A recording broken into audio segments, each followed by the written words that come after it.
नमस्कार साथियों। जब से पटना हाई कोर्ट से डीएलएड प्राथमिकता हटने की बात आई है, तब से सभी के मन में यही सवाल है कि क्या डीएलएड प्राथमिकता हटने से अब बीएड अभ्यर्थी को ही फायदा होगा? क्या इससे डीएलएड अभ्यर्थी को ही नुकसान होगा?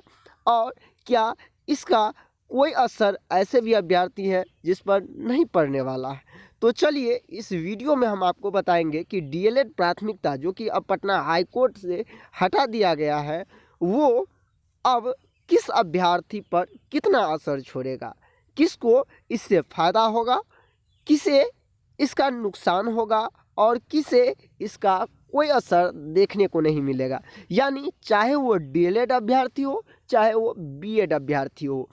तो हम इस वीडियो में बात करेंगे कि डीएलएड प्राथमिकता हटने से फ़ायदा किसको हुआ, नुकसान किसको हुआ और किसको इसका कोई असर देखने को नहीं मिला। तो चलिए हम वीडियो को शुरू करते हैं और सीधे आपको ले चलते हैं मेरिट लिस्ट पर और दिखाते हैं, और उसी में आपको हम समझाएंगे कि कैसे डीएलएड प्राथमिकता से फ़ायदा होता है, कैसे उसको हटने से नुकसान होता है और कैसे इसका कोई असर किन्हीं भी अभ्यर्थी, बहुत सारे ऐसे अभ्यर्थी हैं जिन पर इसका कोई असर नहीं पड़ने वाला। तो चलिए हम वीडियो को शुरू करते हैं। अब जैसे कि आपको अभी हम 1 to 5 का प्रोविजनल मेरिट लिस्ट दिखा रहे हैं और वो दरभंगा डिस्ट्रिक्ट के एक जाले ब्लॉक है उसका मैं दिखा रहा हूँ, क्योंकि दरभंगा डिस्ट्रिक्ट में बहुत अधिक संख्या यानी रिक्ति है, इसलिए मैंने सोचा क्यों ना आपको दरभंगा डिस्ट्रिक्ट का ही औपबंधिक मेगा सूची के आधार मानकर हम आपको इसके बारे में समझाएं तो बेहतर होगा। चलिए अब आप समझिए इसमें डीएलएड प्राथमिकता से क्या कुछ फ़ायदा होने वाला था और क्या। सबसे पहले यदि हम बात कर ले सीरियल नंबर 1 पर, तो आप देखेंगे जो 89.331 यानी 89.331 जो है वो डीएलएड कैंडिडेट। अब सोचिए यदि इन्हें प्राथमिकता मिलेगा या नहीं मिलेगा, इससे इसको कोई मतलब है। यानी यदि ये नंबर 1 पर है तो इसका पोजीशन नहीं हटने वाला है, 1 पर ही रहेंगे, चाहे वो डीएलएड हो, चाहे वो बीएड हो या कोई भी होता। तो अब देखिए यदि दूसरा नंबर की बात करें तो बीटीसी यानी वो भी डीएलएड है, तीसरे नंबर की बात करें तो डीएलएड ही है, चौथे नंबर की बात करें तो डीएलएड ही है और पाँचवें नंबर की बात करें तो डीएलएड ही है। सवाल उठता है अब यही से पाँचवें नंबर बीएड का। यानी यदि प्राथमिकता नहीं होता तो ये जो आप देख रहे हैं बीएड कैंडिडेट, वो जितने भी डीएलएड कैंडिडेट थे उनसे नीचे होता। तो कहीं ना कहीं आप समझ गए होंगे, जो यदि इतने सारे अभ्यर्थी हैं इस पर इस प्राथमिकता का इन्हें न कोई फ़ायदा हो रहा था और न ही हटने के बाद इन्हें कोई नुकसान हो रहा है। यानी ये जो अभ्यर्थी हैं ये ऐसे अभ्यर्थी हैं जिन्हें प्राथमिकता मिले तो पर भी, नहीं मिले तो पर भी कोई असर नहीं होता है। तो ये तो था डीएलएड के कुछ कैंडिडेट। अब देखिए ये जो बीएड कैंडिडेट हैं, चाहे जो भी हो, इन्हें अब फ़ायदा ये मिलेगा, जो ये हज़ारों के नीचे होते वो अब अपना स्थान 5वें नंबर पे बना लेगा। वही इसके बाद भी आप देख रहे हैं बीएड। अब हम आपको कुछ और चीज़ समझाते हैं कि जो बीएड कैंडिडेट जो सोच रहे हैं हमें भी फ़ायदा हो रहा है बहुत ज़्यादा, तो आप ऐसे समझिए। सबसे यदि आप नीचे चले जाएंगे, यदि आप नीचे चलते हैं, मान लीजिए आपका मेरिट लिस्ट बहुत कम है और आप बीएड से हैं। सोचिए यदि आपका 62 है तो देखिए यहाँ बहुत सारे बीएड आपको देखने मिलेगा, सिर्फ और सिर्फ बीएड है। तो इनके लिए तो कोई फ़ायदा नहीं, प्राथमिकता हटा तो पर भी, नहीं हटा तो पर भी, क्योंकि अब देखिए ये जो कैंडिडेट हैं वैसे भी इनसे ऊपर डीएलएड जो होगा उनके बाद ही इनको होगा। यानी इनको भी प्राथमिकता रहने से और नहीं रहने से कोई खास फायदा नहीं देखने को मिल रहा है। क्योंकि यदि हम बात करें तो अब ऐसे समझिए जो डीएलएड कैंडिडेट अधिक नंबर लाए हैं, अधिक अंक है जिनका मेधांक, उन्हें भी इस प्राथमिकता का कोई असर नहीं होने वाला है। और यदि आप बात कर ले बीएड कैंडिडेट की, तो वो बीएड कैंडिडेट जो बहुत कम मेधांक बना रहे हैं, उनका भी इस प्राथमिकता हटने से या रहने से कोई खास फ़ायदा नहीं मिल रहा है। यानी कहीं ना कहीं आप समझ गए होंगे उन अभ्यर्थियों को फ़ायदा नहीं हो रहा है जो डीएलएड में अधिक मेधांक लाए थे, और उन अभ्यर्थियों को फ़ायदा नहीं हो रहा है जो बीएड में बहुत कम मेधांक ला रहे हैं। यानी ये साफ हो गया कि डीएलएड अधिक मेधांक वाले और बीएड कम मेधांक वाले को इस प्राथमिकता से कोई लेना देना नहीं है। अब समझिए फायदा किसे है, तो फायदा उन्हें है जो बीएड में अधिक मेधांक और डीएलएड में कम मेधांक।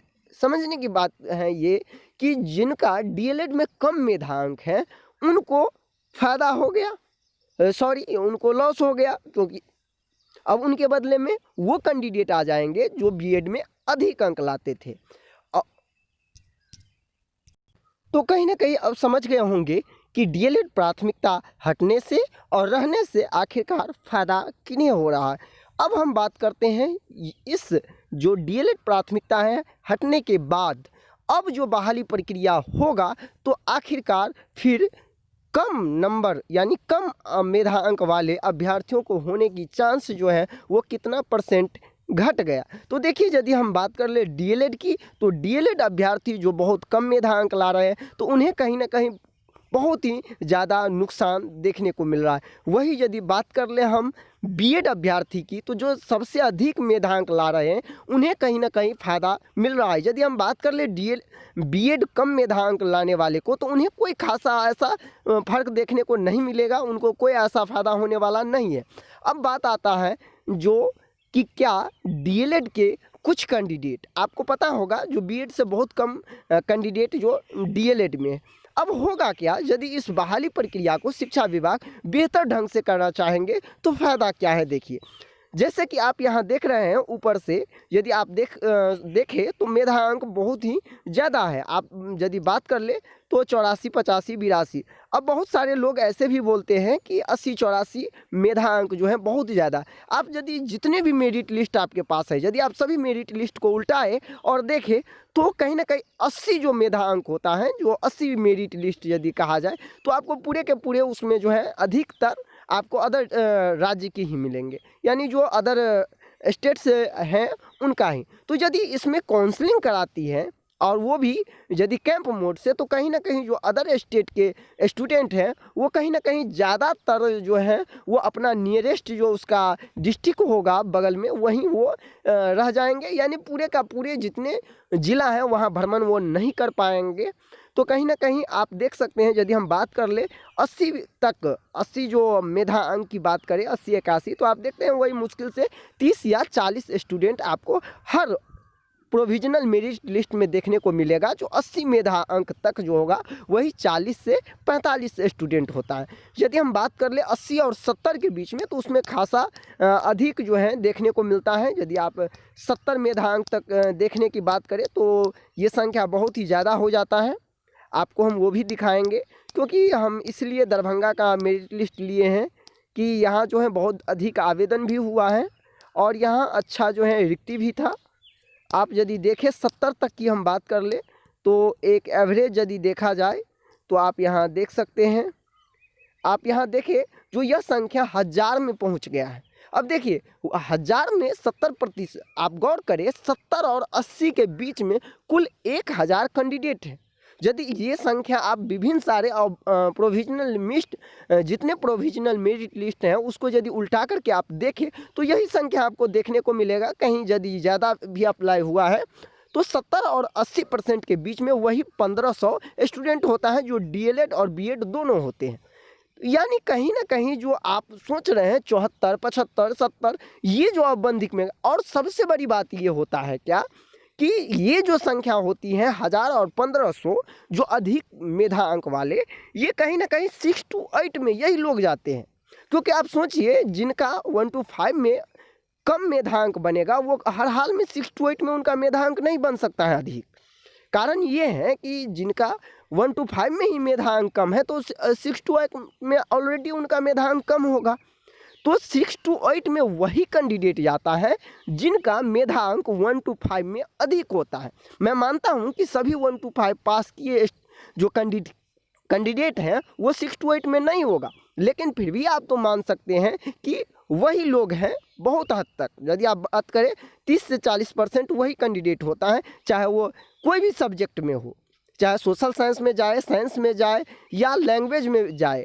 तो कहीं ना कहीं वो ऊपर से ही हटता है, तो फिर जितना ऊपर से हटेगा उतना और नीचे जाएगा। तो कहीं ना कहीं कहा जा सकता है जो यदि इसमें हम बात करें तो जो बहुत कम मेधांक वाले, यदि हम बात करें बहुत ज़्यादा कम, यदि आप बात करें 55 से कम, 60 से भी बहुत कम यदि होगा, उन्हीं को कहीं ना कहीं जो ज़्यादा लॉस देखने को मिलेगा। हाँ, ये बात ज़रूर है कि यदि प्राथमिकता होता